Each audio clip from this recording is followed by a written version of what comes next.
În 2026, să plătești pentru AI ar putea fi cea mai mare greșeală a afacerii tale. Un plan gratuit oferă acum mai multă putere decât versiunile plătite de anul trecut, dar care te ajută cu adevărat să automatizezi munca. Astăzi testăm doar versiunile gratuite, fără planuri plătite, fără abonamente, fără card. ChatGPT, Claude și Gemini, exact așa cum le poate folosi orice firmă mâine dimineață, fără să cheltuiască un leu. Și trebuie să înțelegi un lucru de la început. Gratuit în 2026 nu mai înseamnă ce însemna acum un an. Limitele s-au schimbat dramatic. Funcții pentru care plăteai bani buni sunt acum deschise tuturor. Asta schimbă complet calculul pentru o afacere mică. Le judecăm pe 3 criterii clare. Memoria, adică ce își amintesc despre afacerea ta. Limitele de mesaje, adică cât poți lucra fără să te oprești. Și utilitatea reală în afaceri, adică ce muncă pot prelua de pe umerii tăi. La final vei ști exact pe care să pui echipa ta, să îl folosească mâine. Nu 3 opțiuni, ci un câștigător clar. Și mai e ceva. Unul dintre cele 3 pierde dramatic la o singură probă. O slăbiciune ascunsă, pe care nu o vezi până nu îi dai o sarcină reală. Îți spun care la final. Hai să începem cu regulile testului. Înainte de orice, stabilim regulile. Fiecare instrument primește exact aceleași 3 probe, în aceleași condiții. Așa comparăm corect. Mere cu mere. Iată ce s-a schimbat. Versiunile gratuite de azi rulează modele care anul trecut erau blocate în spatele unui abonament lunar. Răspund mai inteligent, înțeleg sarcini mai complexe și fac mai puține greșeli. Pentru o firmă mică, asta înseamnă că poți testa puterea reală a AI-ului fără să riști un singur ban din buget. Și aici contează enorm. Mulți antreprenori amână AI-ul fiindcă se tem de costuri ascunse. Adevărul este că poți automatiza o bună parte din munca zilnică pornind complet de la zero, gratuit. Cele 3 probe sunt simple. Prima, cât rețin despre proiectele tale. A doua, cât de mult poți lucra într-o zi. A treia, sarcini concrete de afacere. Aceasta din urmă decide câștigătorul. Nu uita scopul nostru. Căutăm planul gratuit care automatizează munca cel mai bine, nu cel care sună cel mai impresionant. Și fii atent la a 3-a probă. Acolo unul dintre ele expune o slăbiciune pe care o ținem pentru secțiunea de business. Acum, prima probă, memoria. Memoria persistentă este cea mai subestimată funcție din tot domeniul. Înseamnă că instrumentul își amintește detalii despre tine între conversații separate, nu doar în cadrul aceluiași chat. De ce contează? Pentru că o afacere repetă mereu aceleași lucruri. Numele clienților, tonul mărcii tale, structura ofertelor. Dacă AI-ul reține toate astea, economisești ore în fiecare săptămână. Hai să comparăm.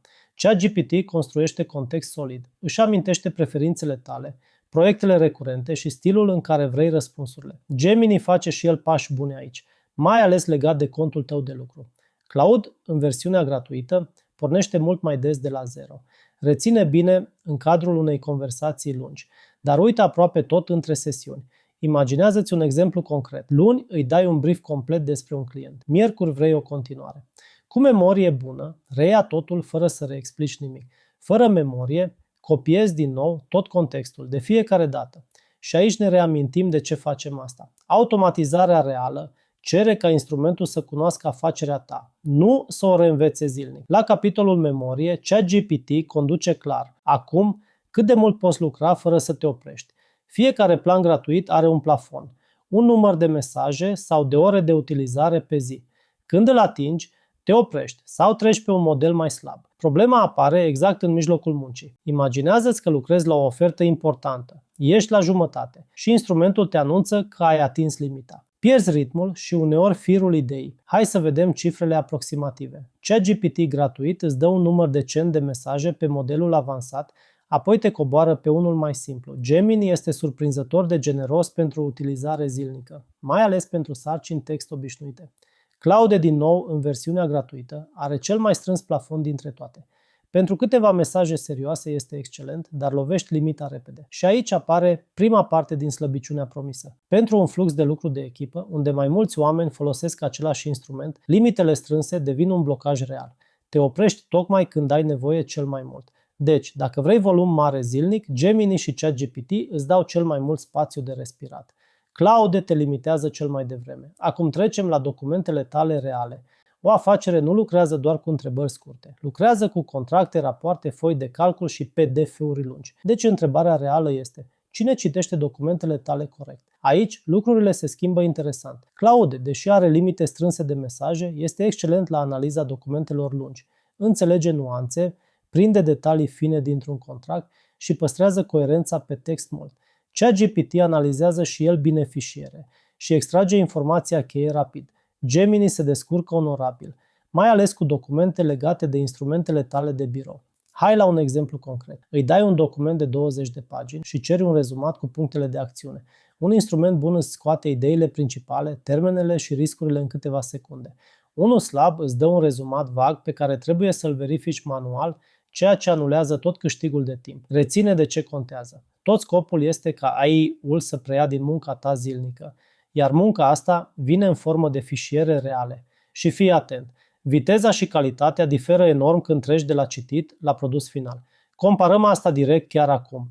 În testul care decide totul, aici se decide câștigătorul. Le-am dat la toate 3 aceleași sarcini reale de firmă. Un e-mail către un client nemulțumit, o ofertă scurtă, 3 descrieri de produs și o analiză rapidă de date. Rezultatele au fost clare. ChatGPT a produs cel mai des text gata de folosit, cu ton corect și structură curată. Claude a scris elegant și nuanțat, mai ales textele mai lungi, dar plafonul de mesaje m-a oprit înainte să termin tot setul de sarcini. Gemini a fost rapid și practic, foarte bun la sarcini scurte și repetitive. Și acum slăbiciunea ascunsă pe care ți-am promis-o. Claude, oricât de inteligent scrie, te lasă fără mesaje exact când ai un volum mare de lucru. Pentru o singură sarcină profundă este superb. Pentru automatizare repetată, zi de zi, te blochează. Aceasta este pierderea dramatică despre care am vorbit la început. ChatGPT a cerut cele mai puține corecturi. Gemini a fost al doilea pentru viteză și volum. Ne apropiem de răspunsul central al întregului video. Deci, pentru automatizarea reală a muncii, 2 candidați rămân puternici, iar al treilea, deși strălucit, te limitează. Hai la verdict. Câștigătorul general pentru 2026 este ChatGPT gratuit. Combină cea mai bună memorie, limite de mesaje rezonabile și cele mai consistente rezultate de business gata de folosit. Pentru o firmă mică, acesta este cel pe care îl pui echipa să-l folosească mâine. Dar nu există o singură mărime pentru toți.